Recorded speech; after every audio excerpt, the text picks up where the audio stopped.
If you want that inspirational, turn your radios. Sit back, relax, catch the vibe, have fun tonight on the Four Corner Show. Sit back, relax, catch the vibe, have fun tonight on the Four Corner Show.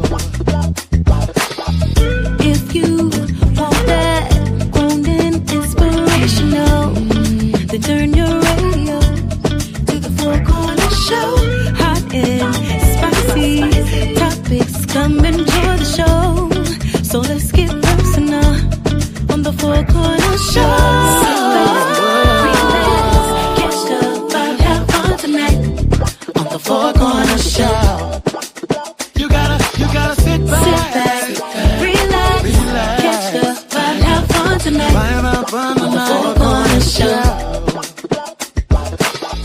If you want that inspirational, then turn your radios. Love that song. I love that song. Isn't it fun? It's fire. It's fire. Hello, everyone. Welcome to Four Corners with Pepper Thomas, along with Michael A. Walker and Michael Upshaw. Michael A. Walker? Mark A. Walker. Changing my name. It's okay. That's good. I got these. We can let that slide because it's early in the morning. It is early in the morning, y'all. I would probably do that in the afternoon too. So that means she, no chicken jokes this morning. All right, because folks have chicken for breakfast in Texas. Okay, well, guess what? Oh, y'all are funny. That's what I had for breakfast. Scrambled eggs. Y'all funny. Here we go. Are you serious? Oh my Lord. But we welcome you guys this early morning on a Tuesday. And that's why I told Mark earlier, I was like, look, I got to walk away. I got to put some makeup on. I got to get prepared because it's early morning. It's early morning. So we thank you guys for joining us. You can always subscribe to Four Corners with Pepper Thomas on YouTube. It is free. Please subscribe and share with your friends and go through the interviews. We have some great interviews with some great artists, producers, writers, singers, and it's right here on Four Corners of Pepper Thomas, along with Mark A. Walker. I'm looking at your name so I can get it right. And Michael Upshaw. Did I get it right? Okay. Thank you. So first off, hey, how was your weekend, Michael? My weekend was great. The Eagles. Oh, here we go. Yes. They played this team out in Texas. I think it was Cowboys. You think or you know for sure? Oh, I know for sure. Okay, well say that you know like you know that you know too much. So who won? Come on now. You don't even have to be a football fan to answer that question. Come on, y'all. Okay. But anyway, your weekend was good. But you have two teams in Texas, though. So if you may want to jump on the other bandwagon. Houston. Here we go. Well, and as a matter of fact, they'll be playing each other this coming week. Houston and Dallas. Oh wow. Okay. Yeah. Well, everything's bigger in Texas. Mark is like, I don't know what we are doing right now. But anyway, so Mark, how was your weekend? Weekend was wonderful. Was out all weekend with Mr. Will Downing. Although I missed church. Actually, I did Uber to somebody's church in Fort Lauderdale on Sunday. So I did kind of go to church. I just wasn't at my church. But it was a great weekend. Great weather. The Commanders lost. It was okay. It was a good game. You know me, I don't trip over games like that. But I know the Commanders and the Eagles play this week too. I think it's Thursday night, right? Yes. Yeah, that's going to be supposed to be a good game. Very interesting. But it was a great weekend. And I'm alive. I'm just glad to be here. What about you? How was your weekend, Miss Pepper? Is there some news you need to let us know about something? You need to tell us something of importance. Here you go. Okay, so since you asked, I had an album to be released on November the 9th, this past Saturday. And it's an album that was curated by Antone Amelbert. Did I say Camel? Yeah, because that's how I remember his name. Amelbert and Rodney Jones, and they curated this album with different artists in the industry, and it was a surprise for my 60th birthday. Oh wow! Yeah, and I knew nothing about it, and it was released on Saturday, so I'm excited, and I just overwhelmed. And they wrote songs about me. Wow! So Yeah, basically, a whole record project, I should say. So a record whole album project dedicated to Pepper Thomas. That is dedicated. awesome. Yeah, That's a and blessing. the Wow! title of the album Congratulations. is called "The House That Pepper Built." So, Wow, that's incredible, Pepper. We so congratulate you on that. thank you. Uh, Thank you, well Mark. We had deserved. talked earlier, and I thank you for yeah. Thank you. It's overwhelming. I'm still crying. I've been crying every day Yeah, behind the scenes because yeah, yeah. it's overwhelming. It's a lot, and That is great. That is great news. We're happy for you. You deserve it. I shared behind stage. I'll say it now publicly. A lot of our women, um, African American women, aren't celebrated enough or acknowledged enough to the work that they've done in keeping not just as homes in our homes on Mother's Day, but just in the business world and music world. Mhm. To put so the total support role that many play, but don't get the accolades or acknowledgments. And we thank God for you. We really, you could have quit like many Mhm. who had reason to, and for whatever reason you stuck with it. We thank God that He blessed you. Thank Yeah, you. this was incredible news for us too. We're happy for you. Thank you. Thank you. That's right. That's the preacher. That's the bishop of the day. That's Y'all need to stop. We got the smooth jazz, Deacon of smooth jazz, Michael Upshaw. He writes songs, but I believe you. But you have some even more important news right now because we have a very, Yeah. very special guest today. I think only you can introduce this person, Pepper. Mhm. Who, me? Moi? Well, y'all, let's we have today a gentleman by the name of Phil Lassiter. And of course, I haven't known him as long as Michael and Mark. But I was blown away at looking at his bio and not knowing how connected he is to the music industry. Like he's played on songs of artists that I know and didn't know it was him because I have come to appreciate. I've always been a lover of guitar and piano, but it's something about these horns lately. As I've gotten older, I'm like, it's something about them horns. It's like it's just this groovy, feely kind of emotional like connection, and you'd be like, oh, I'm there right with him. So I want to introduce to everyone. He goes by the name of Philip Lassiter. We're going to call him Phil. Everyone, welcome Phil Lassiter to Four Corners right here. Oh, okay. Let me get this right. Yes, there he is.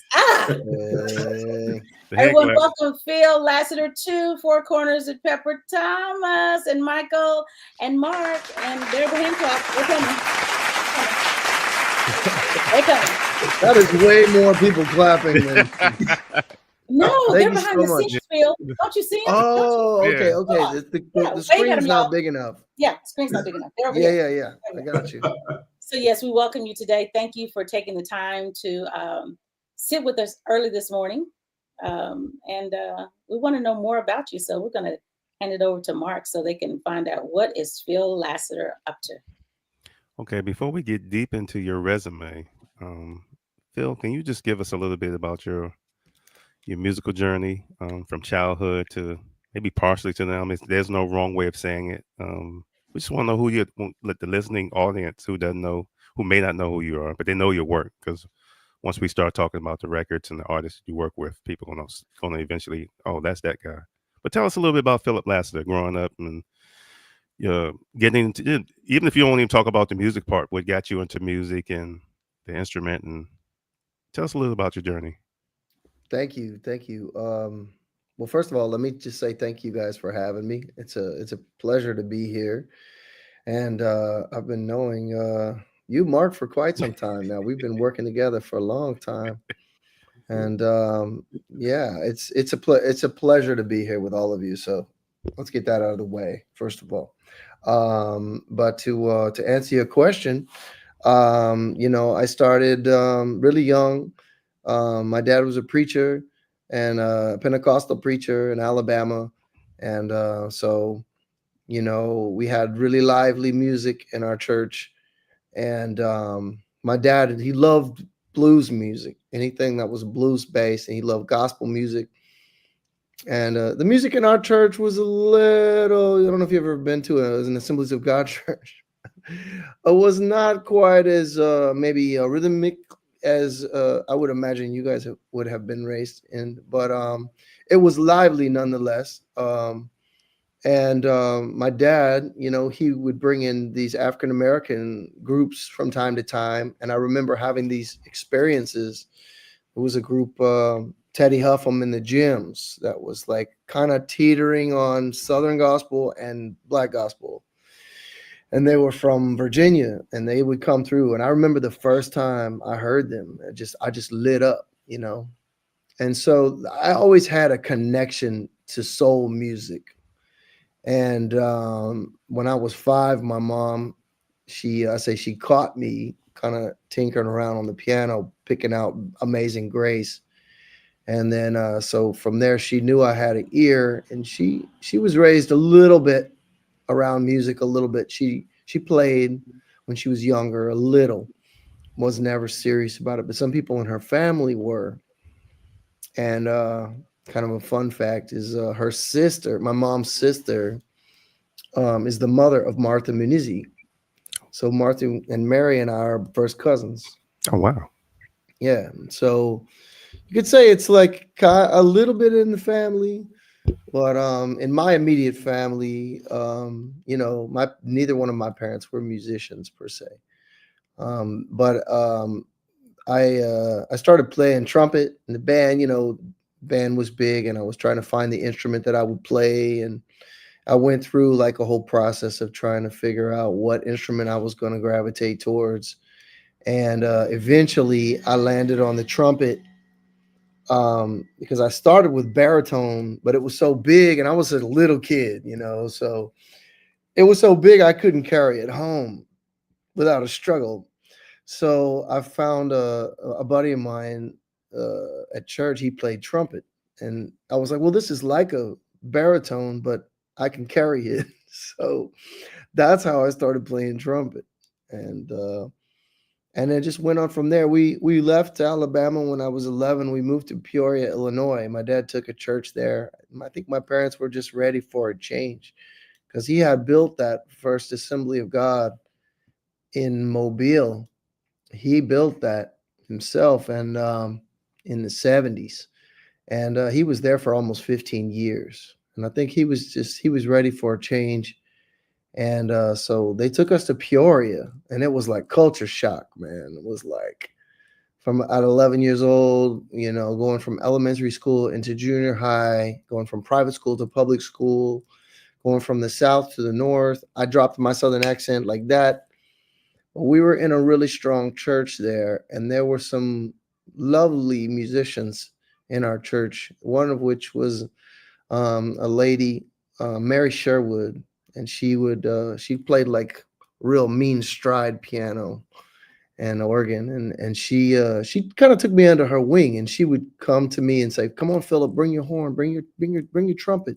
And her son played trombone. He was a little older than me, but it was real loose.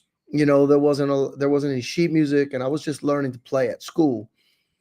And I was like, well, I don't know what to play. And she said, well, just sit next to my son, and he'll, just follow along with him. But this was the greatest thing ever, because I was learning to read at school.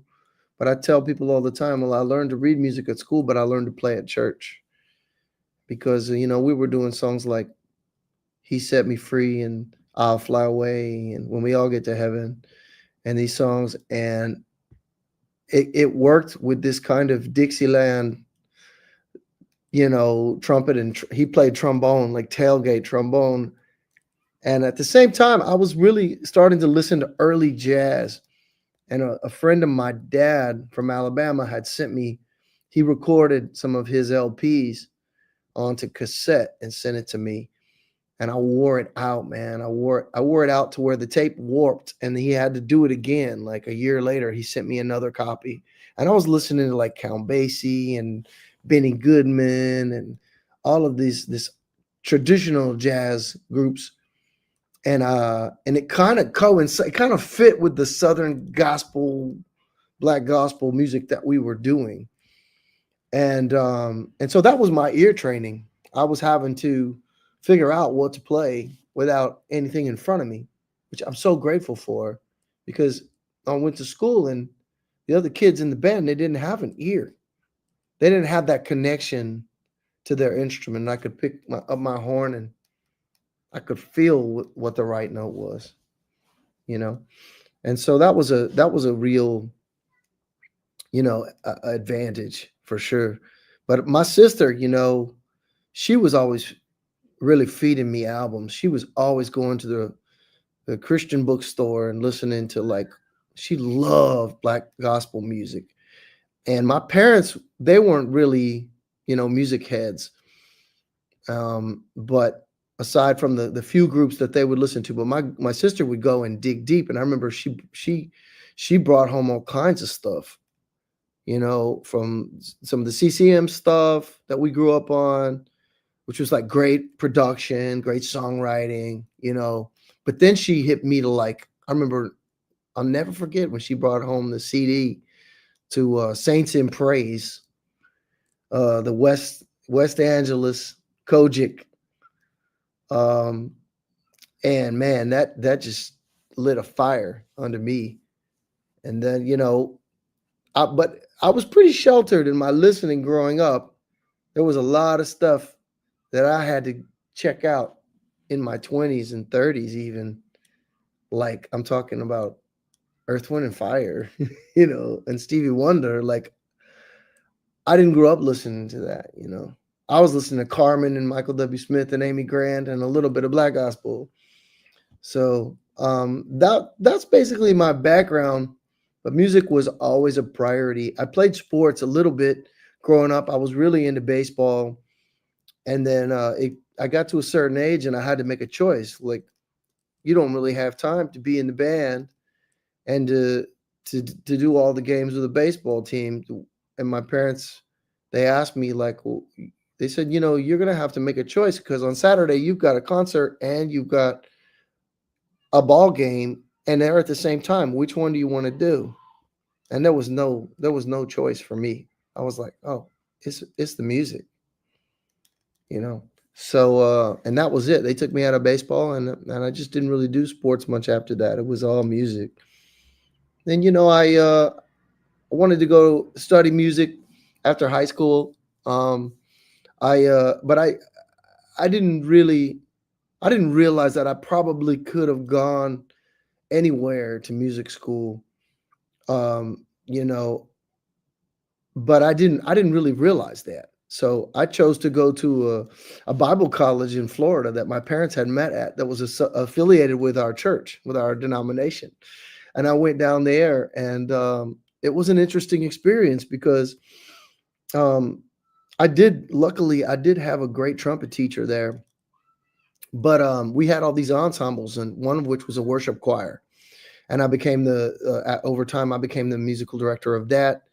And then I was heading up the horn section for that. But then they also had a jazz band, and then there was a salsa band that I got plugged in with a buddy of mine. We were the two gringos in the all Puerto Rican Dominican Republic salsa band. So I got that experience of multicultural music, world music, in college.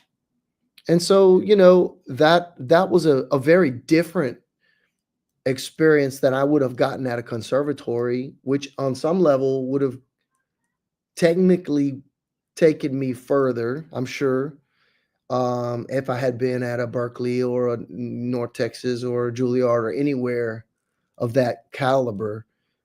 Technically, and in the jazz side, on the classical side, it would have taken me faster to a virtuoso level than this tiny little Bible college.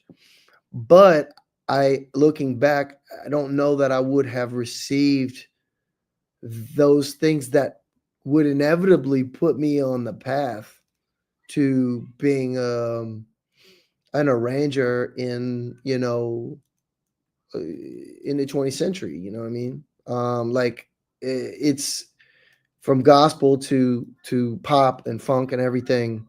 It's kind of all those experiences that made me who I am. Otherwise, I would probably just be I'd be a whole lot better of a jazz trumpet player. But I don't know how that would have served me as an arranger. And if you look at the trajectory of my career, it was those things that inevitably brought me to Prince. It wasn't my trumpet playing or my soloing.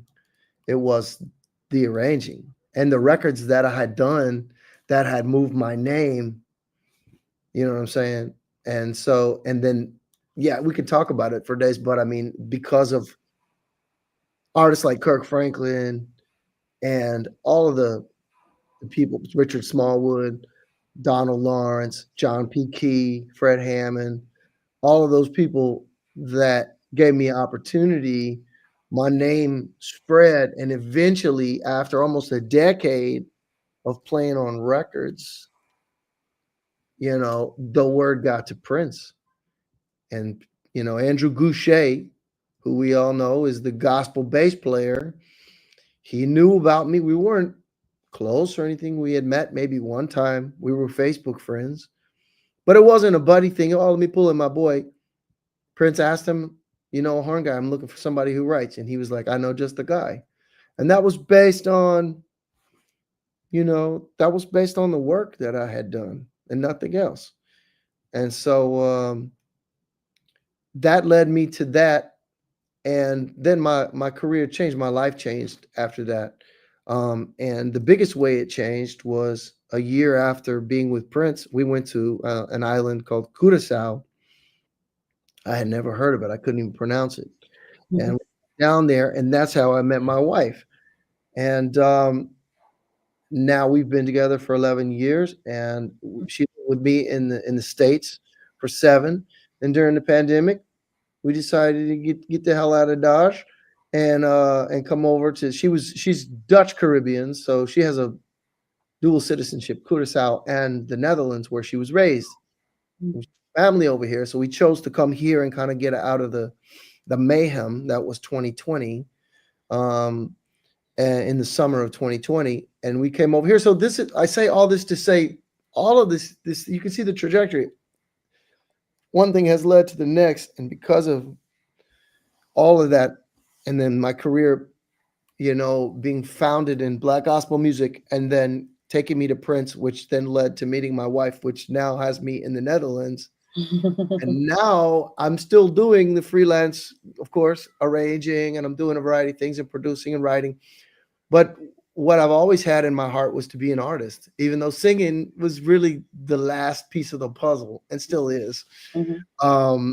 I'm still, I consider myself to be a young singer. And so, but I'm over here singing and playing keys and playing trumpet and writing and forming bands. And we've done the North Sea Jazz Festival twice. I've seen crowds up to 10,000, and we did the Black Sea Jazz Festival in Georgia, and I've been able to go all over Europe and beyond as an artist, not as a sideman.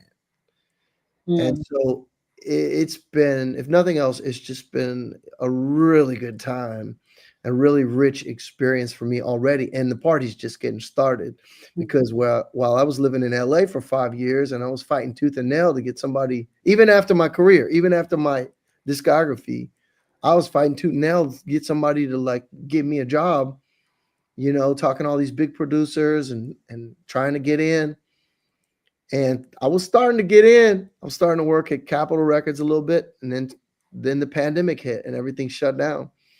And that's when I realized, I don't want this. I don't want to live here. I don't want to build my career here. And I don't want to be Mr. Behind the Scenes. I want to do my own thing in my own way, write my own songs and perform them. And if I decide to collaborate with others, it's because it's something I want to. It's because it's something I want to do. Yeah. So that being over here has now put me in a position. Now I just signed my first pub deal with BMG. Oh, congratulations. Thank you. Congratulations. I just got my first distribution deal with Japan on an album that I recorded live here. Wow. An album called Raw in Amsterdam. It's a live album we did during the pandemic, featuring the great Candy Dulfer, who's Dutch, the Dutch princess of saxophone, that's what I call her, and the incredible, just recently Grammy nominated Durand Bernard. Oh, great! So they're my feature artists. We just got distribution in Japan, so we're hoping to go to Tokyo next year and perform on Blue Note. I finally have a legit, like, proven manager, and now we're just I have a booking agent, and we're making plans to release 2 new albums that I've been sweating away on the past 2-3 years, and so all of that has led me to this point, and I'm super grateful for it. Well, we enjoy you sharing your journey. I believe Pepper has a song she wants to play, and let's check it out. Let's see what she has. Yeah, let's take it back to the church house since you spoke about the church house as the foundation. So we're getting ready to take it to what are we getting ready to take it to? Let's go. Oh, this one. Sunday school. Oh, that's so funny, man.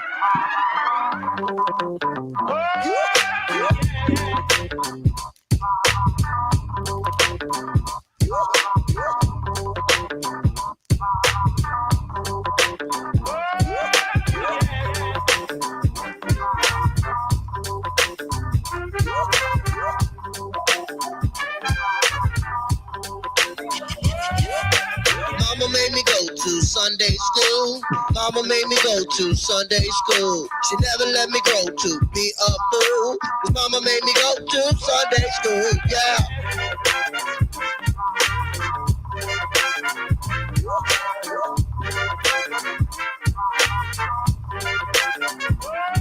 Son, I'm not gonna tell you again. Hit yourself up or I'ma smack you back in. Put your dress shoes on and a shirt with a collar. You make me late, I'm gonna come in to holler. Brush your teeth and grab your Bible. Listen to me now, cause boy, I'm liable to do what it takes to learn you, dear. Drag you down the aisle while I yank your ear. Mama made me go to Sunday school. Mama made me go to Sunday school. Wouldn't let this boy grow to be a fool.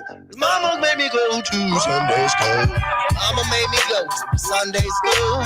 Mama made me go to Sunday school. Wouldn't let this boy grow to be a fool. Mama made me go to Sunday school.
Oh yeah.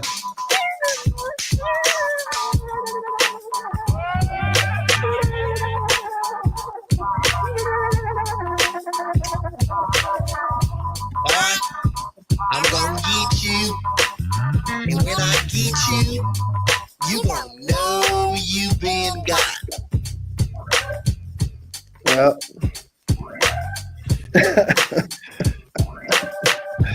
Oh, that is funny.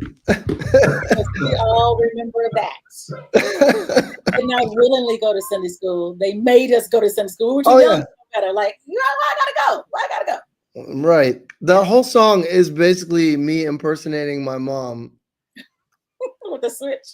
Verse 2 and the end. Yeah. It's all an exaggerated version. Why do I sound like I smoked 1,000 cigarettes the night before? It works though. It's character. I love the song. That's why I was like, and I love the horns and the sound, the voices. You mentioned people that you've worked with. You're welcome. You mentioned people that you work with, and I have a question for you. How was it working with the late great Bernard Wright? Yeah, I'm so glad you brought that up, because when I was telling the short version of my story a minute ago, I skipped Dallas, and that was such an important part of my musical journey and musical education. And Bernard Wright was right in the center of that for everybody that came through Dallas or came up through Dallas in the last 30 years, or longer. I don't know when he moved to Dallas, but when I graduated from college, I went and got my master's in Oklahoma. My parents were living there. I wound up going to a school in Oklahoma University, and then I graduated and I landed my first job at a church in Dallas, and it was a big mega church. And I went in and was, doing the choir and the band, playing organ and arranging for them and everything. And that's what took me to Dallas. But I wasn't satisfied with my cushy job. First thing I did, I remember we were only there for a couple of weeks, and I went to the local jazz club called Sambuca. I just showed up. I didn't know who was playing. I didn't know anything about it. I was just like, where's the jazz? Okay, this is a jazz club. Let's go there. Mm-hmm. And we showed up, and it was Bernard Wright and Keith Anderson on saxophone. Oh, wow. And the ringleaders of all things soulful in Dallas.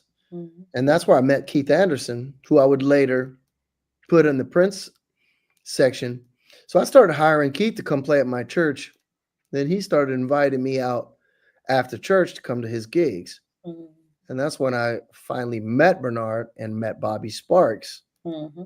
And all of us were inspired by Bernard. Almost everybody that has emerged into the music scene from Dallas has Bernard Wright stories. And he had a way of just, influencing people just from being around him, just from, hearing him play, playing with him, talking to him.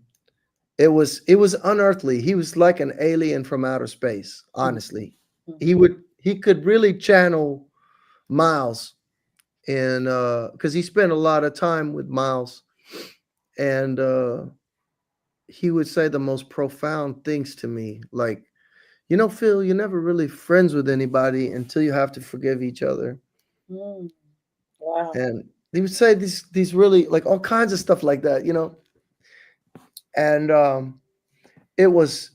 it changed my whole perspective of what and my whole concept of rhythm and melody. He being a very studied musician, he was really able to, he mastered intervals. Mm-hmm. And he was one of the first people that I was around that would play the most beautiful intervallic leaps in his solos. And that really got in my ear. And we never talked about it much. He never was like, hey, let me show you this superimposition over this chord and this, nerdy. We never had no nerdy experiences, but it was like, it just got in my ear. And it took a while for me to process everything that I learned from him subconsciously, a lot of it. And it took me actually getting away from him before I processed it all. For a while, I was kind of hung up. I couldn't really play for a while. Like I Mhm. got worse before I got better because I was processing all of this greatness Mhm. Mhm. and this whole other way of playing from Mhm. all those guys. Like rhythmically, I wasn't like non-rhythmic when I got there, Mhm. but it's just not only their concept of rhythmic motifs, but also the placement of Mhm. it. Mhm. And I recognized it right away, but I couldn't execute it. Yeah. So and because I couldn't, it hung me up. Right. So, Right. but that was the best thing because now over the next few years, all I would think about was like, how do I play like those guys? How do I play with that kind of placement? And it took me a while, but wherever I went in the world after that, I felt like I had something fresh to say without playing a bunch of fancy stuff, you know? Yeah. Yes. I had something fresh to tap into if I could tap into it. Mhm. It's coming from that long lineage, which is, I mean, it just, I'm talking here and I'm talking about Bernard and Bobby and Keith and them, but I'm talking about Miles. Mhm. Mhm. He was the king of that. It's like, how do you move people without playing loud, fast, or Mhm. high? If you can do that, now you're tapped into to the Holy Spirit. Mhm. Wow. You know, Wow. you're tapped into the spiritual side of music. Yeah. So that was my experience with Bernard, and I'm so lucky to have him on some records, and we got some really great. I got some great video footage of him just being himself. Mhm. One of the solos he played on a song of mine called Strut. And we were in my apartment in Brooklyn. And I was about to roll, and I knew he was about to play something, so I had my phone ready. I was filming him before I hit spacebar. Mhm. He said, hold up a second. Let me see what's in the refrigerator. I was really a bum. I was living by myself. I never had nothing in the refrigerator. It's New York City. You just walk downstairs and you get the best sandwich of your life. It's like, Right. so I didn't have any food in my refrigerator. And he went over and opened the door, and I don't know how it got there. He goes, apple time. And he pulled an apple out. And he held the apple in his left hand, and he played the solo in his right hand. It was a monophonic synth solo. And he took one bite of the apple, and I'm filming him. You can watch it. It's on YouTube. Strut. And he's holding the apple, and he keeps acting like he's going to take a bite, and then he plays a phrase, and then he gives it a second, and then he's going to act like he's going to take a bite, and then he plays another phrase. And then I realized later what he did was he was pulling himself out of his mind and directing his attention towards the apple so that he could be in the present moment and play something that would just be more natural. And actors talk about this too. People talk about don't try too hard, and that was his means of accessing that part of his brain to where he would just play something really hip and not something really impressive or trying. And man, this is the coolest solo ever. You gotta hear it, and just moments like that where he would teach you a lesson, but he was so eccentric in the way Right. he went about everything that he did. One of the most clever and funny people I ever met too. And maybe uh unless I thought really hard about it, maybe he's the only person I ever met that put me in the same mindset as someone like Prince. You Wow. know, Wow. What a compliment. yeah. Well, I think he would have been I think he was slotted to be like the keyboard Prince because he had that hit in '84 Mhm. and he was on the top. Mhm. And unfortunately things went south after that and it never went beyond that. But fortunately for me and all the cats from Dallas, Snarky Puppy, Mhm. Sean Martin, Robert Sput Seawright, Mhm. Mark Lettieri. Fortunately for all of us, he was in Dallas and Mhm. not a superstar. Yeah. Yeah. Well, I want to play one of your videos that shows you in action, Yeah. like doing your thing. Y'all, this is Phil Lassiter with Simmer Down right here on Four Corners.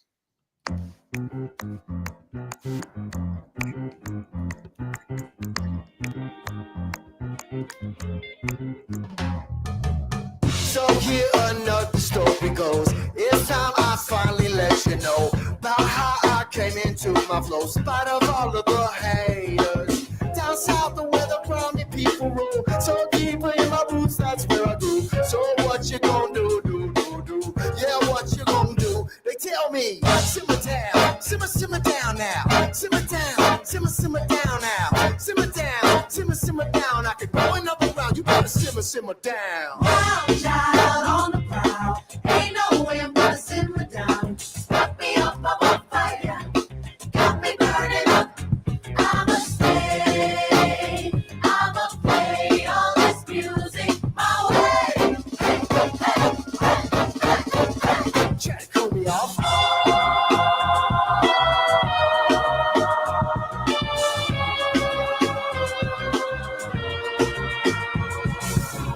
Hashtag don't talk behind my back.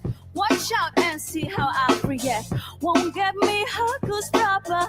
I keep it cool as water.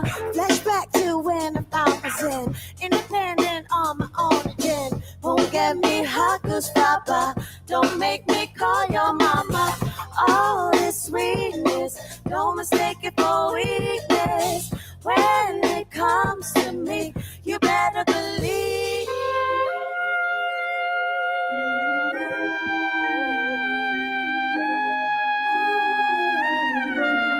Don't take me for a fool.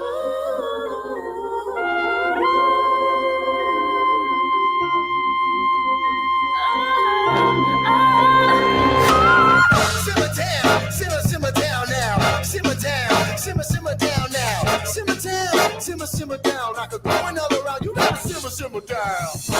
Child on the prowl. Ain't no way I'm gonna simmer down. Put me up above fire. Got me burning up. I'ma stay. I'ma play all this music my way. Let the horns play.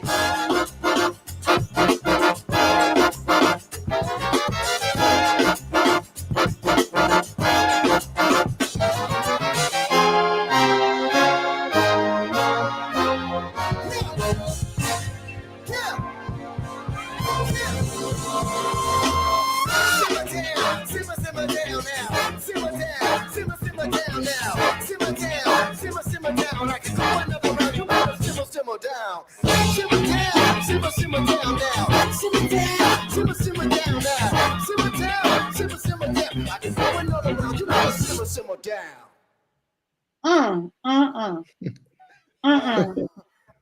Yes, sir. Yes, sir. So funny. I'm tired after watching it.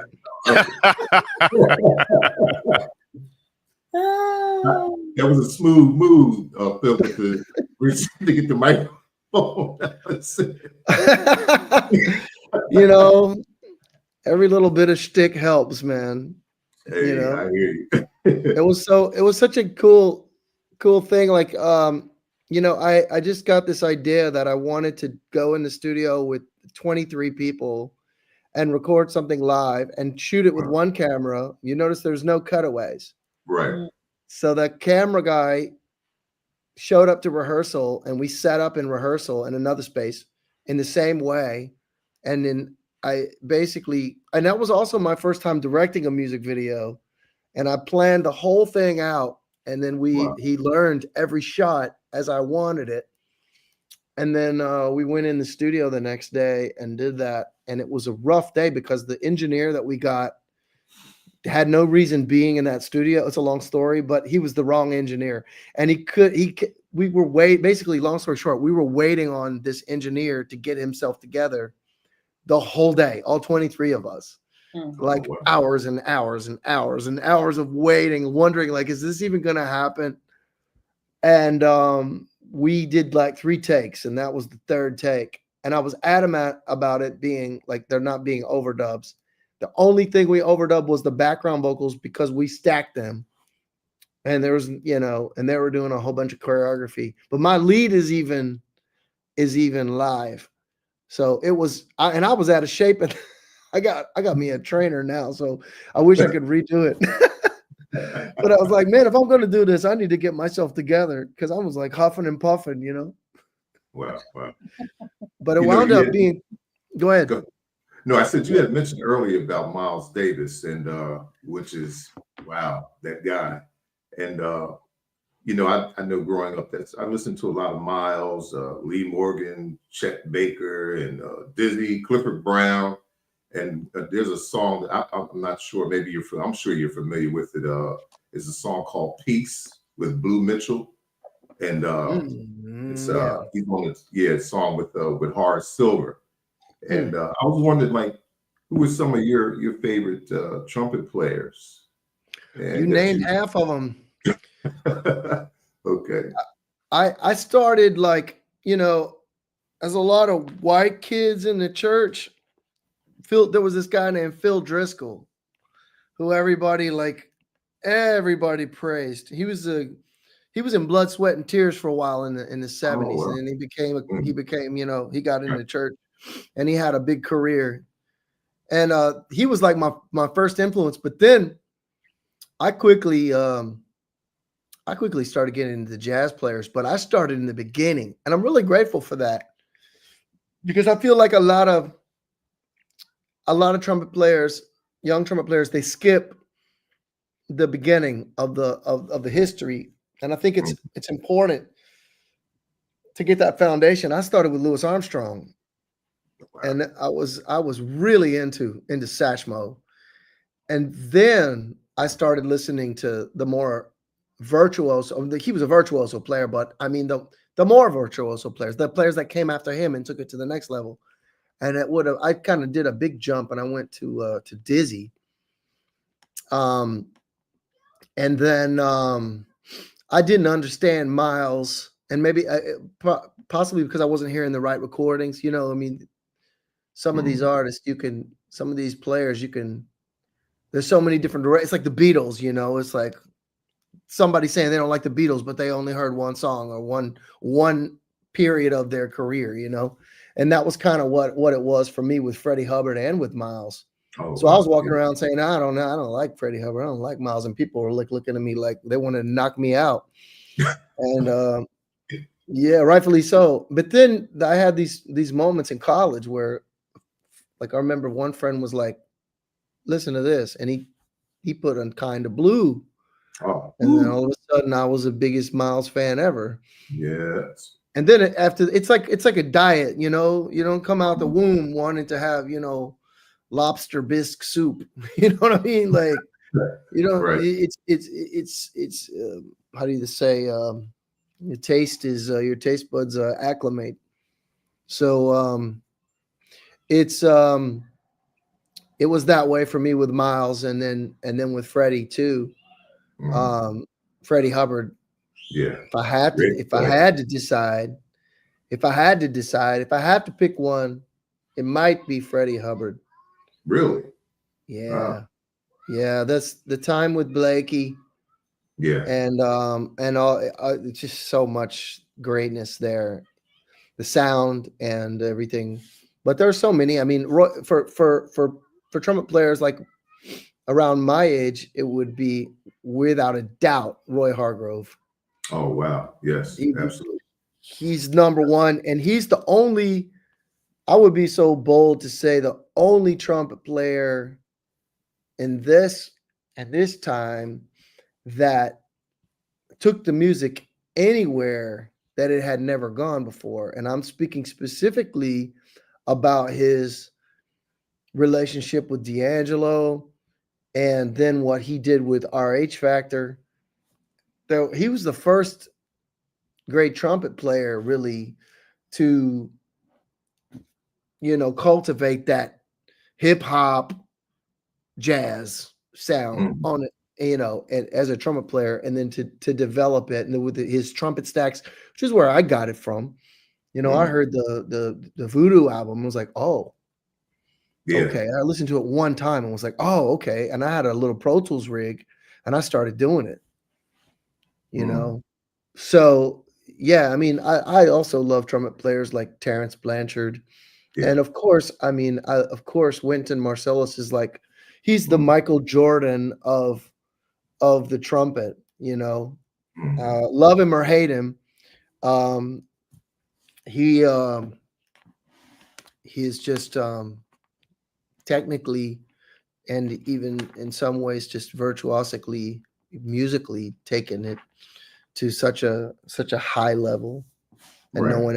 no one else ever could, because in order to do that you'd have to be as equally as good as a classical player, and that was something that he wanted to be respected as a classical musician, and being an African American man from New Orleans, you know, nobody, a lot of people they told him that, you know, he felt that, you know, that pressure, that like he'll always be seen as that jazz cat from New Orleans.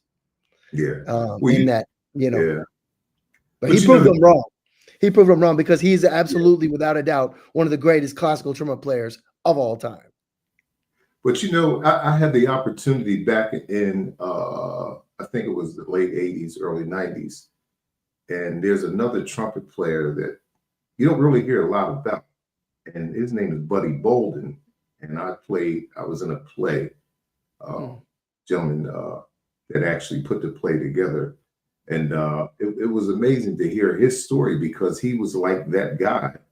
You know, Louis Armstrong patterned a lot of his stuff after, you know, and they were talking about the story about Buddy Bolden, how he had actually, well, he was in New Orleans as well, and how he was taken to a musical event, and he fell asleep, but they said he turned around the next day and he memorized everything. He heard everything in his head, you know, and he played what he heard, but he didn't ragtime, you know. Amazing story, this Buddy Bolden. But one of the other questions I want to ask you, there's a gentleman that I saw years ago as well, Maynard Ferguson. And he had these notes that they called the dog whistle, and these extreme register. And I heard you do it. As a matter of fact, you did it on this new project that we got you to play on. And I was wondering about that, the mouthpiece that he used. They said it was a concave, I think it was a concave V cup. Do you use any kind of special mouthpieces, or, you know, do you have a certain horn that you like playing on? Yeah, I first of all, I will never be the screen player that Maynard Ferguson is or was. He was just he was a freak show, and especially when he was younger. When he was younger, it was unworldly. I'm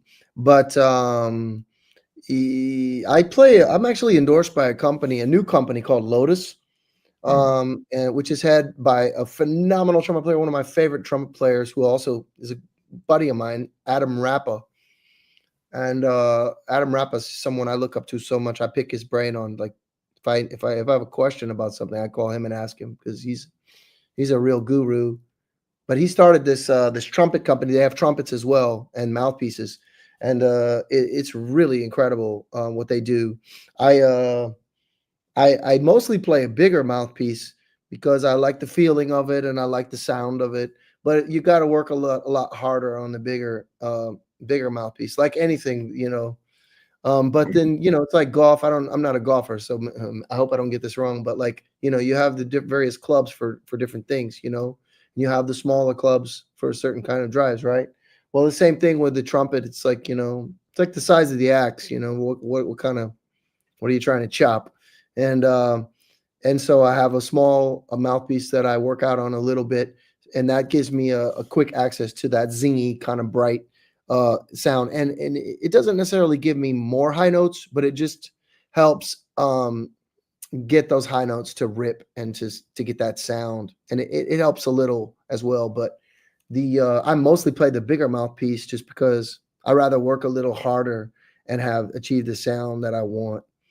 you know, but I try to play both of them now because if I work out on both of them consistently, then I can switch effectively without it affecting me too much. Because if you don't have that, it's like imagine like a bass player you know, you can play, let's say you can play upright and you can also play electric. But let's just say you put down that upright for too long and you only play electric. It's going to be hard to pick up that upright again. Okay. You know, you got to keep chops up on both. But being real strong on that upright can make that electric feel like a child's toy. Technically, Wow. you know, it's kind of the same principle. Well, someone told me that you were playing something a little earlier on your trumpet. What were you playing? Man, I was playing some. We would like to hear you. I was playing some cheesy song, man. I don't know. I was just making a joke, but y'all, can you hear? Is it even gonna sound? I hope it doesn't break up. This is my Yamaha Bobby Shoe trumpet. It's just a regular old trumpet. It looks old, but that's just because there's no shine on it. There's no lacquer on it. So I like it. I like the sound of it that way. But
Hey, Phil, so I have to ask you one more question, my friend.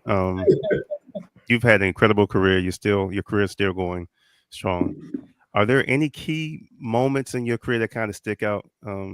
Like, I mean, we have them all at times, like whether it's a recording, working with a certain artist. Are there any key things that stick out in your career that was just like you were just blessed to be there, or it was just you'll never forget? yeah, a few, you know, a few. The first big one that sticks out was when I met Kirk Franklin, and who I was always a huge fan of from like, especially after the God's Property record. And then I moved to Dallas, and then I started working in studios just for fun, and word started spreading. And then next thing you know, I was in the studio with Myron Butler doing the first Ted and Sherry record. That was my first record. Oh, wow. And then before you knew it, a few months later, I'm in the studio. Kirk is considering hiring me for Hero. Oh. And I got him to, that was back in the days when we had budgets, and I got him to send me to LA because I always wanted to go. I'd never been. I went to LA and rented a convertible and was driving around like a hot shot, and went in the studio and recorded with some, you know, Lee Thornburg, this famous trumpet player from Tower of Power in Chicago, and the hot shot LA guys. That was a moment. That was a big moment. And we did a song that has Stevie Wonder on it called Why. Really special moment. And There's been many, but I would have to say, aside from the obvious Prince stuff, which we can get into, it's just maybe a little longer conversation, but most of the time when I would get calls to work on records, it was not so glamorous. They send me the files. I'm at home by myself. I load it up and I start going to work and I record, and sometimes we get cats together in the studio together, but most of the time it's just me sharing files with people. I mean, I don't even have to put on, a proper pair of pants. Let's just, you know what I'm saying? Like, I can just do it at home, send the files off, done. And then maybe you get one of these pieces of paper. So, but when I say all that to say, when you get an opportunity to get on stage with people and do it the old school way, the right way, the most right way, then those moments have stuck with me. And one of which was the experience I had with Richard Smallwood. I put together a 5-piece horn section. I remember Stephen Ford called me for this, and I was flabbergasted he called me because he's a great arranger. I'm like, what do you need me for? But I was super thrilled to do it. And I didn't even know what I was getting into, man. I mean, I was excited about it. I was like, oh, this is going to be fun. We finally get to do this and see what it feels like doing it all together as opposed to post. And that was my first time meeting you too and working with you. And that was our first time meeting together. And Jonathan DeBose was there. And I had met Jonathan once or twice before, but we had stayed in touch and became friends. And just that whole experience, hearing that choir, was something I'll never forget. And my wife was there, and she's a singer, but she's from overseas. She's from Curaçao and the Netherlands. So she didn't grow up hearing choirs that even resembled anything like that. So for her, it was such a rich experience as well. And that whole moment was just something I'll never forget. I'm so grateful for that. It was such a spiritual experience for me, And there's been others here and there. I got to be on stage with the Isley brothers 3 or 4 times because Calvin Rogers called me. The drummer, Calvin Rogers, called me, and Maurice Fitzgerald was on bass. Yeah. All friends, great guys. They're great musicians. Yeah. And who was the piano player, the sweetheart piano player that passed away in the recent years that used to play piano with them? Well, I'm having a senior moment right now, but yes, I see the face right now. Yeah. And he has a son that's also a musician. I wish I could remember his name. Shame on me. But I mean, the band was incredible. Being on stage with the Isley brothers was epic for me. But then, after that, it would have to be the experiences I've had over here as an artist. I got to do the North Sea Jazz Festival in 22. In 22, I did the North Sea Jazz Festival on the jazz stage as a tribute to Roy Hargrove, who had recently passed. And then the next year, because of the video you just showed, that Simmer Down video, I remember I wanted to say this. I finished that thing and I sent it to North Sea because I had just played. I was like, hey, you want to book me again? This is what I got now. 23. Because the first year we played was 13-piece. So I sent them this thing and they were like, oh, we don't have any room. We're all booked up. Well, they had a cancellation on the big stage and they hit me up like, I don't know, a month or 2 before. I had to prepare a whole show with it. And they were like, we want that. We want the 23-piece band. You're on the Now stage, 10,000 people. And I opened for Marcus Miller, Jill Scott, and Tom Jones. That was an euphoric experience for me and extremely intimidating because it's one thing to get on stage with Prince at United Center and I'm just one little speck and one of 11 horn players. And it's another thing to walk out on stage and everybody's relying on you. And that was heavy. That was heavy. Yeah. That was heavy. It was fun, but I wasn't even prepared for how I don't know how to put this into words. Just how intense it was to have that. And the Dutch are not. It's not like we were in Madrid, where everybody's like, "Whoa!" The Dutch are wonderful, but they're very reserved, and they were just standing there and watching. Oh wow. And you get done, and they clap, and they're not hooping and hollering. Maybe if you're Prince or Michael Jackson or, but they're very reserved. It's like that in Germany too. And you think, well, they hated me. And then you go to the merch table and they buy everything and they want your autograph and they want your picture with you. So it was intimidating. But I will say my takeaway from that was, man, get yourself in shape. If you're going to get on a stage like that with all those lights and all that suit on, and you're going to run around and play trumpet and play keys and sing for that matter. And so I got me a personal trainer this summer, and it has been revolutionary for what it has done for me on so many levels. Your cardio is on point, huh?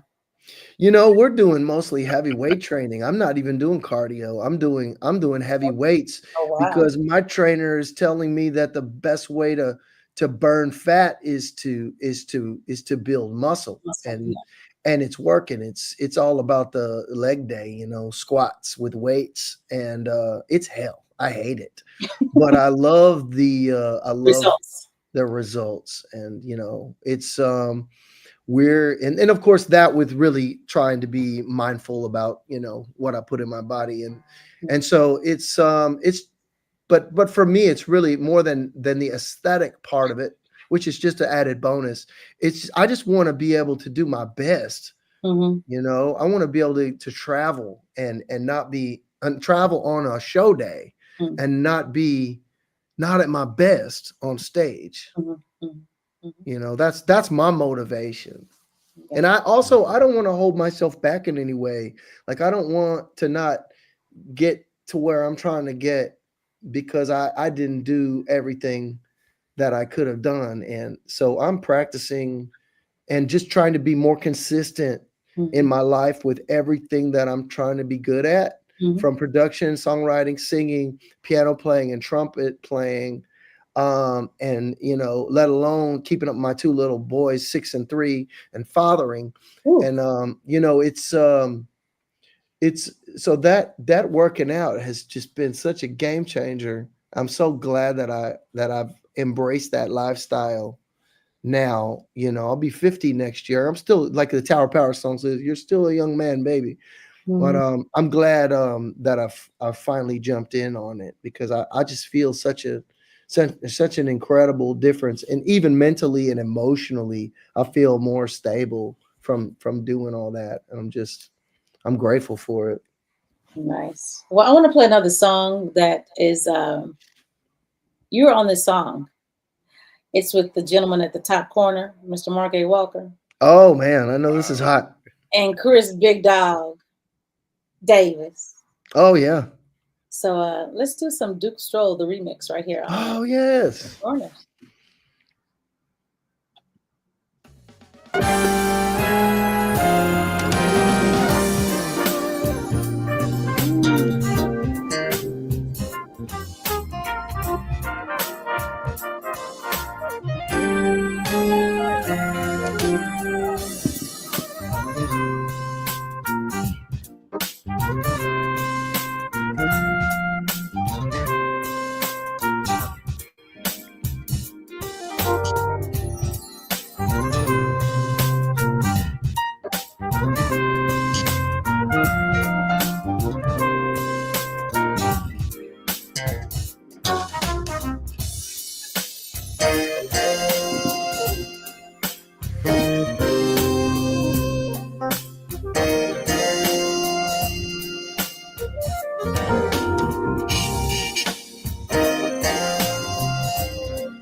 Beautiful. Great work, my friend.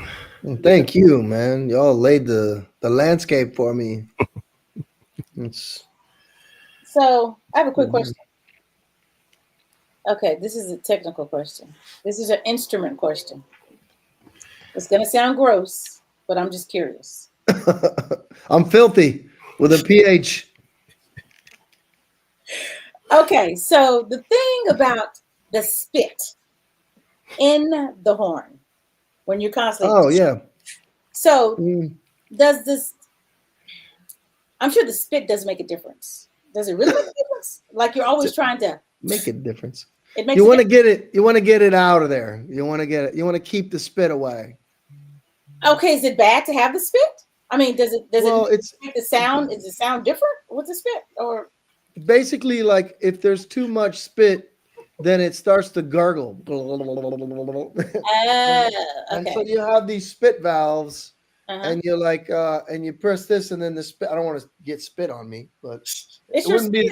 It's your spit. It wouldn't be the first time, yeah. But yeah, it's you just press this, and then sometimes you blow through it to get the spit out. Okay. For me, like any kind of coloring of the sound, I wouldn't want it to be from spit necessarily. I would want it to be from air. If I want more air in the sound, then I just try to open up more here when I'm playing. You can see the opening. Okay, so it's like I just try to open it more, and then you get more airy sound. But at this point in my life, I'm trying to get rid of the air. I'm trying to get the most clear. I want the most clear sound that I can get, and if I get air, then that's for an effect. Okay. Yeah. Well, it's a good question, though. I've never been asked that question before. Well, I was looking, going, why does everyone always do this? Like, is the spit bad? Like, is there spit? Like, why are they getting rid of the spit? Yeah, no, like, I'm constantly blowing it out because I don't want it to interrupt the airstream and get it sounds like a gargle or something in the sound, you know. Okay. So how many notes can you play on the trumpet? Oh, I play from from low E concert. Um,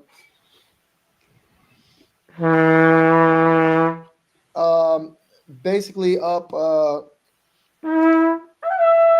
then an octave above that. So 1, 2, 3, 4, about 4 octaves. Okay. I can go higher, but it's not all that usable for me. Okay. Okay.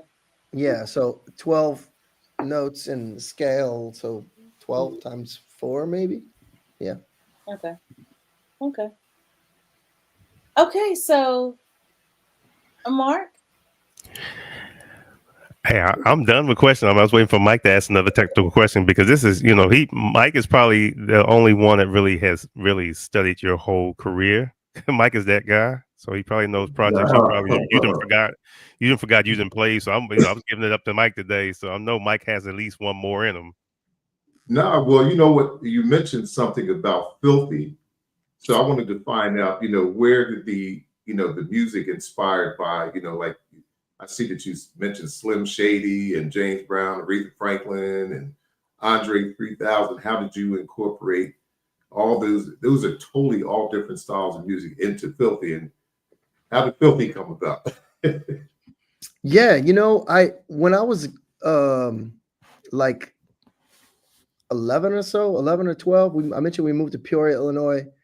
And, all of a sudden, like rap music was like in the forefront. This was like, so I was born in 75, right? So this was like early 80s, mid 80s. And, with that, I wasn't really able to listen to like secular rap for obvious reasons. I was just a kid. But and my parents were very strict, and religious and everything. So, but then these Christian rappers came out, and so I was listening to like Christian rap, and it was like very like old school. They were copying basically all the secular artists, the what was the Rapper's Delight? What was the song? The hip hop, the hippity hop.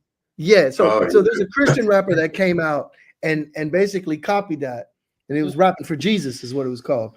What was his name? I forget. Stephen Wiley. My name is Stephen Wiley, and I'm rated highly.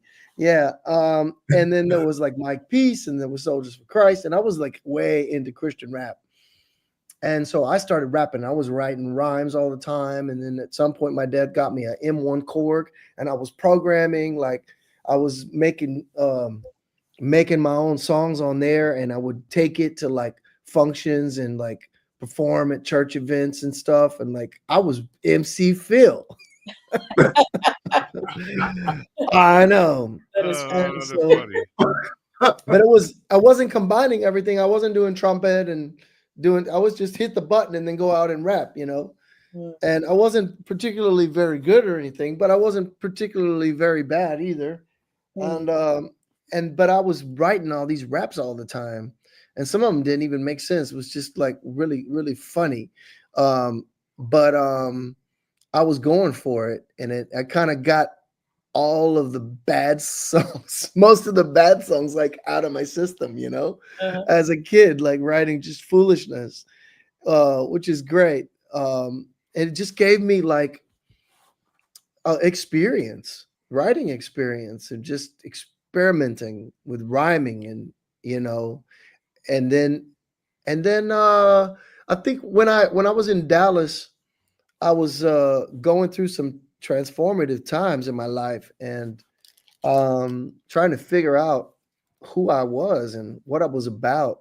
And I was writing a lot of songs. I was writing ballads, singer-songwriter stuff. I was making tracks at home still, like I'd done on the M1. I was doing the MP now with Pro Tools and and the Motif, and I was making tracks, and I was making tracks with Bernard Wright, and I was sometimes singing, and sometimes I was rapping, and sometimes I was rapping, and I was just experimenting. And then I decided I wanted to play shows, and there was a place that you could go. There was these bars down at in Deep Ellum where you could go and you could play your own original music.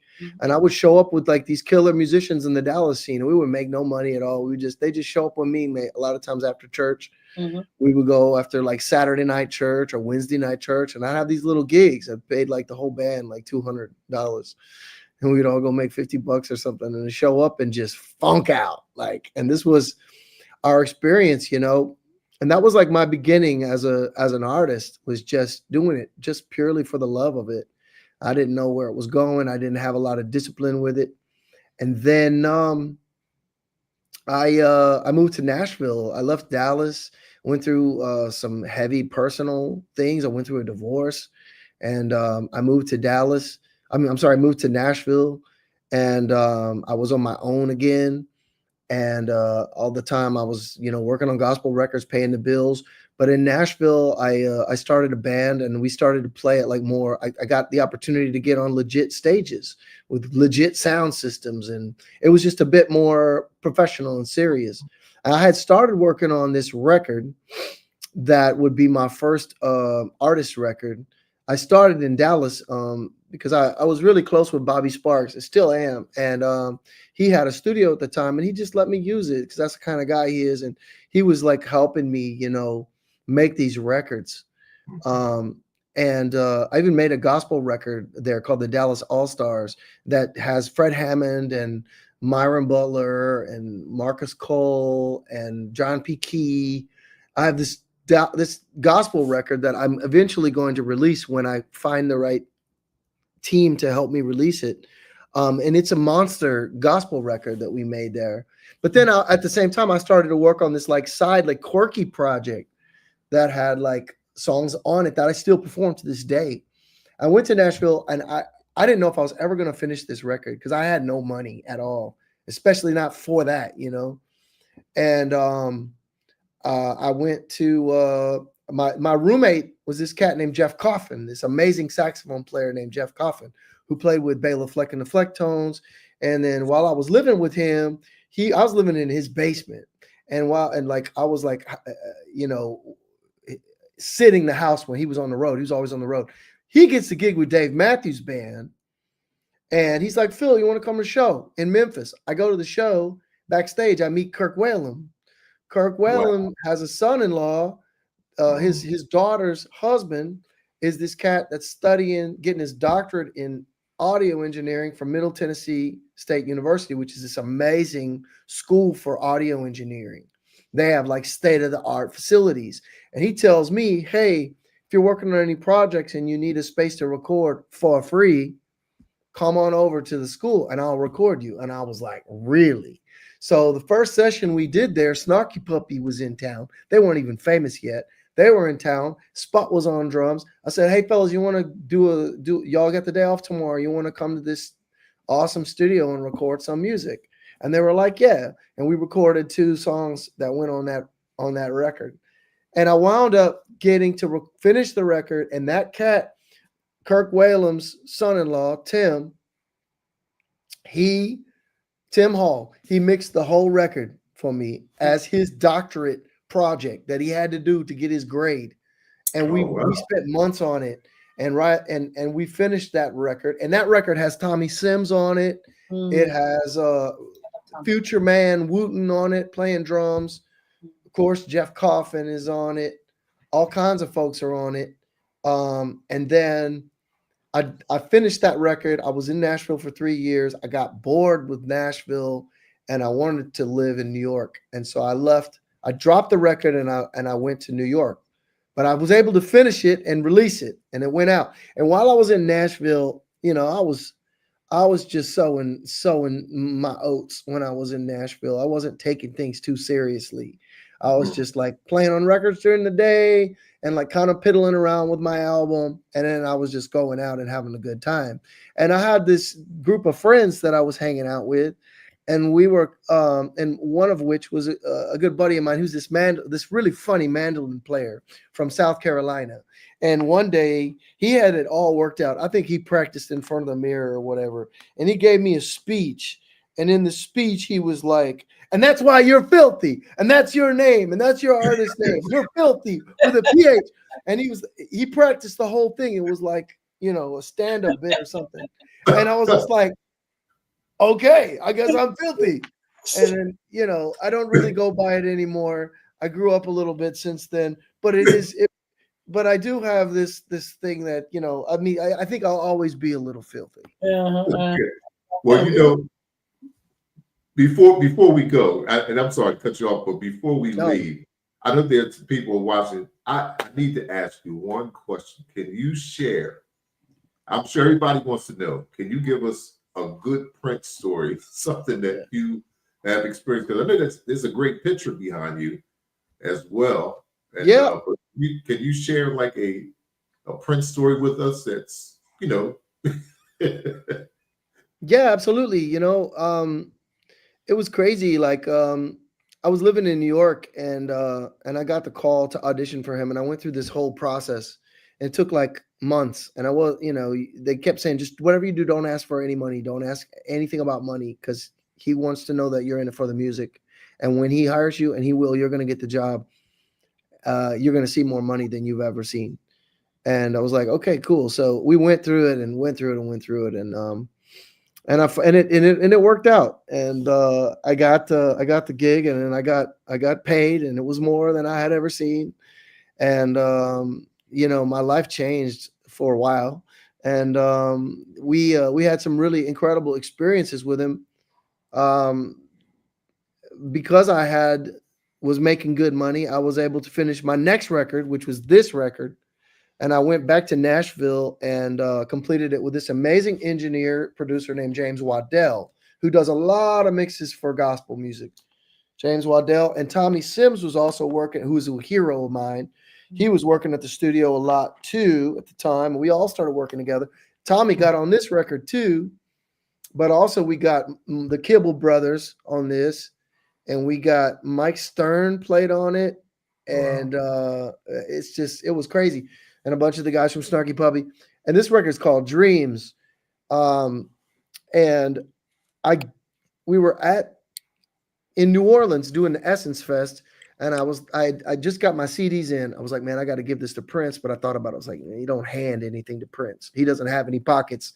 You know, everything's custom made. You know, it's like, looks like it was sewn on him, you know. And so you don't hand him anything. He's a superstar too. Like, what's he gonna do? Walk around with your CD? He's not. He probably wouldn't have even taken it from me. So I was like, he would have told me to do what I did with it, which was I took it to his bouncer, Romeo, and was like, yo, Romeo, at the end of the night, when you say goodnight to Prince, would you slip this to him? And he said, I got you. And so he did that. And then the next night we performed in the Superdome. It was one of our last shows we did. And we got done with the last song, and he comes strutting by us to walk off stage, and we're watching him like a hawk, because you never know what he's going to do. You never know if he's just going to sporadically jump, call a tune, and we're going into something else. Wow. So we're watching him like a hawk, and he struts by us, and it's like he knows I'm watching. He knows, he feels me looking at him, and he's walking like Morris Day, you know. And then he all of a sudden he turns around, he whips around, he looks right at me, and he points both fingers at me, and he goes, okay. And then he turns around and struts off, and he takes like another 3 or 4 steps, and then he stops and he pauses, and then he whips back around again, and he gives me the 2 fingers again, and he goes, okay, as if I'm supposed to know what that means. And then he whips back around and struts off, and that was it. That's all we ever said about it. And later that night, I was at the after party, and I'm with my lady, and I was like, man, the strangest thing happened, blah, blah, blah, blah, blah. She was like, what do you think he meant by that? I was like, I don't know. I literally looked at my shirt to see if I had like spaghetti sauce on it or what. It was the weirdest feeling, because he just like shot. Somebody explained it to me later. If you believe in like metaphysical and it's hippy dippy stuff, they're like, man, he got all that energy from that crowd, and he shot it like laser beams into you. I don't know. It's kind of like corny sounding, but I believe it's true. I'll take it. We believe you filthy. You know, I believe it. He shot them laser beams of all that energy all that positive energy that he got from his fans, and he shot it into me. And he said, "Okay," and I was just too naive to even, and just too emotional in the moment. You know, you're on stage with Prince. I'm thinking about 100,000 things, and I'm just exhausted. And I'm like, I don't know what he's trying to say, and I didn't have it in my mind. And then later, my wife said, "Well, do you think maybe he listened to your record? You gave it to him, right?" I was like, he listened to my record. Oh, wow. Wow. Because what else could he have meant by that? Like, he meant, okay, I see you. I didn't know you were a songwriter. I didn't know you were a singer. I didn't know you were a producer. I just knew you were my horn arranger. Wow. And that's okay. And then he went, and then the manager contacted me a few months later and said, "Hey, Prince wants to meet whoever did that." Her name is Jessica Volpe, Volpe, Jessica Volpe. And she's this amazing, extraordinary, like oil painter who does this kind of Salvador Dali kind of like style, as you can see. And I gave her these tracks as I was working on the album, and she made this beautiful painting, you know, while I was working on the album, which would become the album cover. And he loved it so much that he told the manager, he said, "Ask Phil who did his artwork and bring her here. I want her to paint on the walls, to do some murals." And so she wound up going to Paisley and getting to experience that. Wow. And there's so many stories, but just being around him was it was always just it was never boring, you know. He was always so captivating and clever and inspiring. And he wasn't, you hear all kinds of stories about the man, but I can tell you, like, when it comes to making music with his partners, like, everybody, he wasn't an egomaniac about it at all. He was like, I would give up a suggestion and he would say, "Let's hear it." Or somebody else would say, "Hey, what if we did this?" And he wouldn't say no, or "Yeah, that's a great idea." He would say, "Let's hear it." In other words, I don't know. I have to hear it first, and then we'll all know. Let's try it. And I thought that was so humble of him. I thought it was so meek of him to say, "Let's hear it." And he was really open for everyone to chime in. There was a lot of times where we were in rehearsals for days on end, 20-piece band, which is what gave me the idea to eventually form a 20-piece band.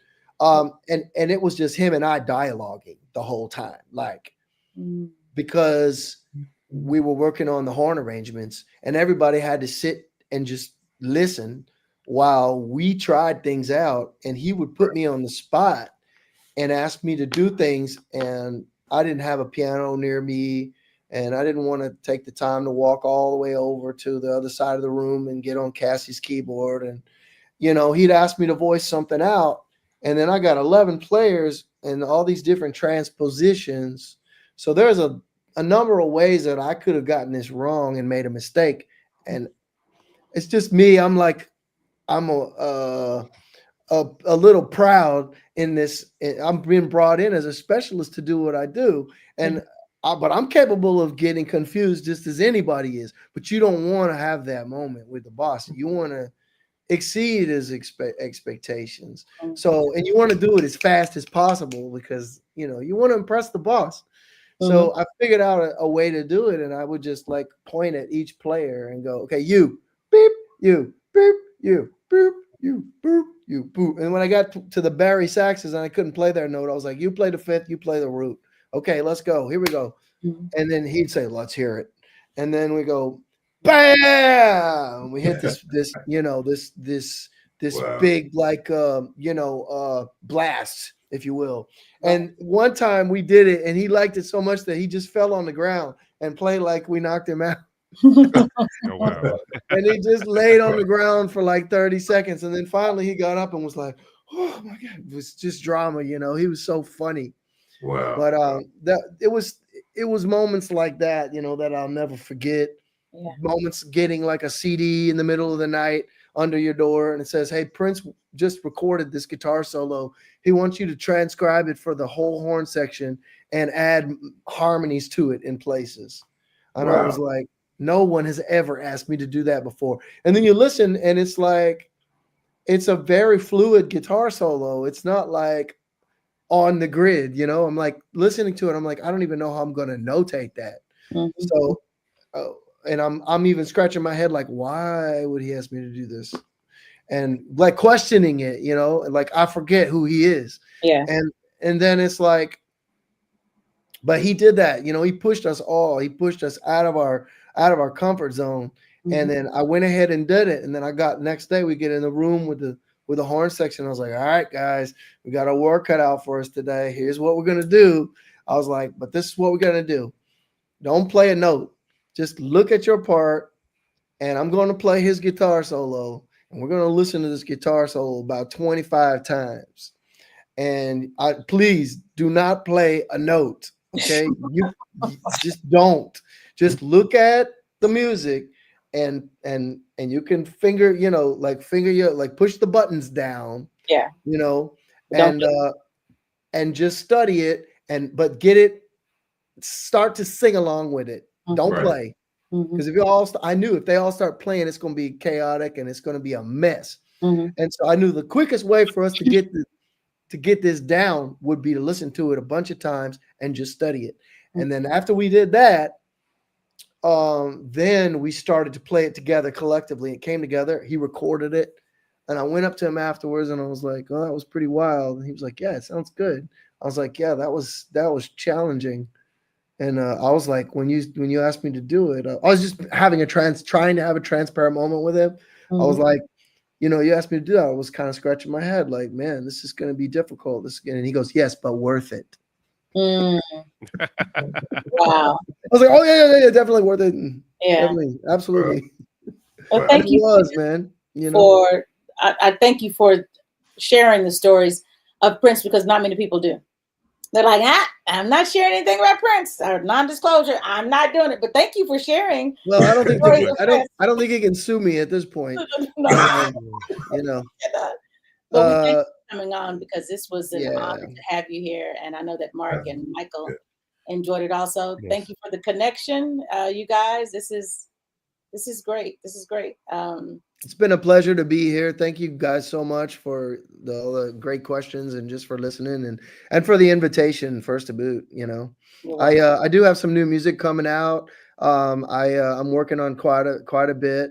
Okay. We just released the Raw in Amsterdam album in Japan, but we're going to be re-releasing it. There's some videos on YouTube, and of course it's on all streaming platforms. But I'm also going to be releasing a new record next year that I'm super excited about. It's called Soul of the World. Okay. And it's going to be dropping in the spring sometime. Okay. So we're really excited about that. And then I have another record right after that I'm going to be dropping. Okay, so Phil, do you have a website? Absolutely. It's Philip Lassiter Music. PhilipLassitermusic.com. But the best way to keep up with what's going on with me, honestly, is on Instagram.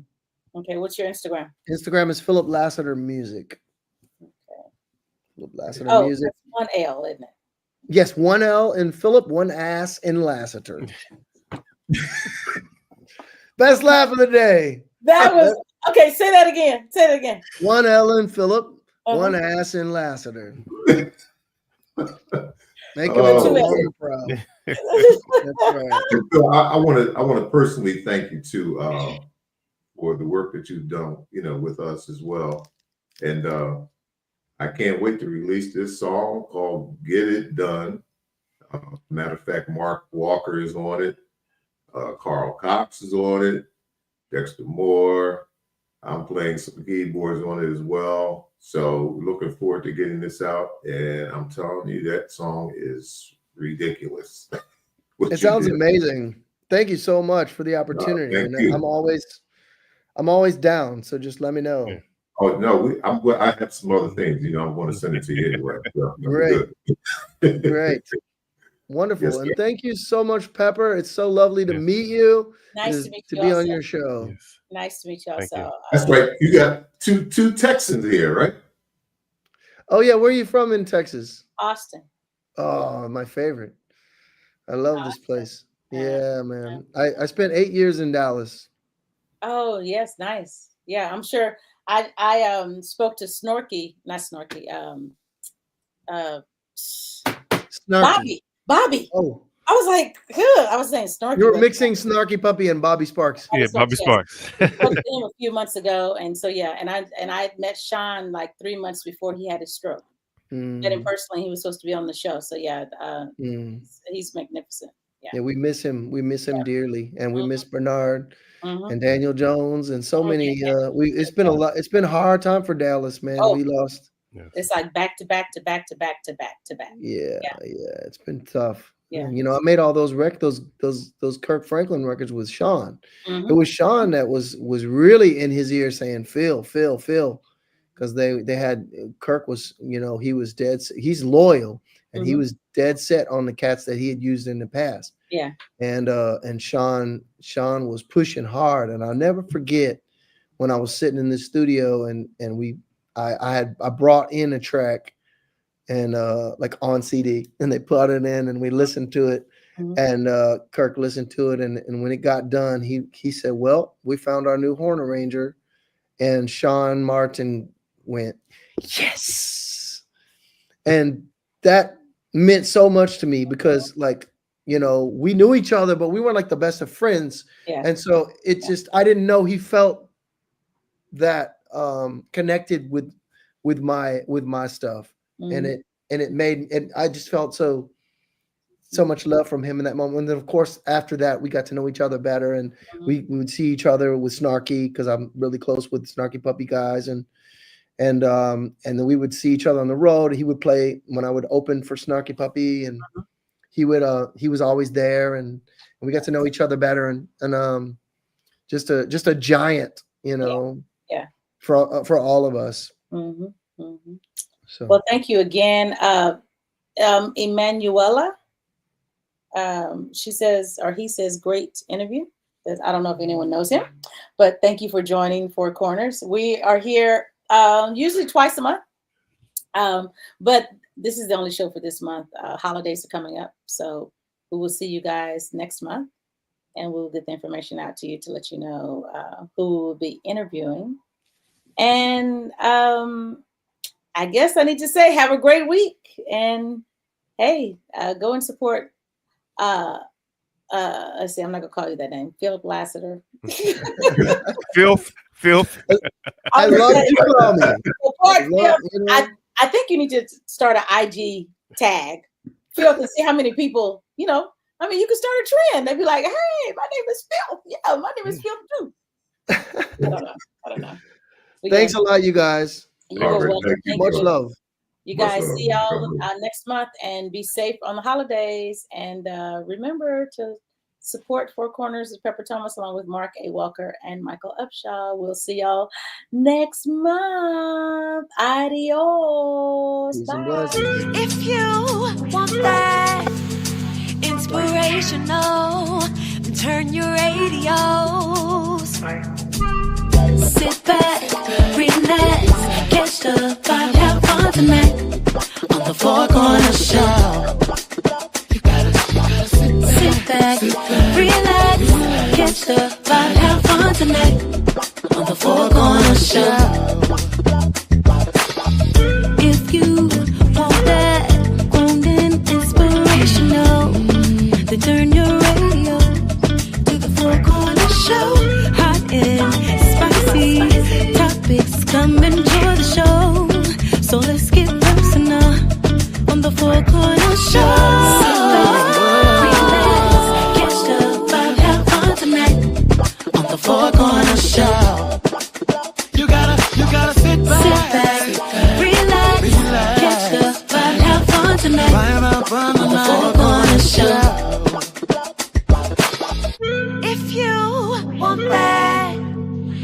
inspirational. Then turn your radio